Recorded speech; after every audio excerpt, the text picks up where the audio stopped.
అత్తోళ్ళు వచ్చినారు. అత్తోళ్ళు వస్తే ట్యూషన్ పోవా? తర్వాత ఇంకా స్కూల్కి ట్యూషన్కి వెళ్ళావా?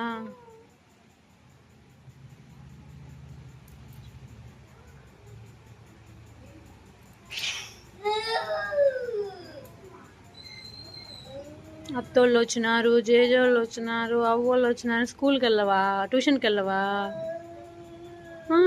వాళ్ళందరూ చదువుతారు, నువ్వు చదవవా?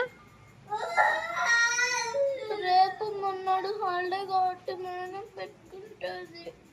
ఈరోజు ఒక రోజే పోనని చెప్పిన నాన్నకి. రేపు మొన్నడు వెళ్ళొద్దా? మళ్ళీ వెళ్తా. మార్నింగేనా రేపు? తెలియదు, మేడం గ్రూప్లో పెడతాది. సర్లే, ఈ వీడియో మీ గ్రూప్లో పెట్టేస్తా మేడంకి.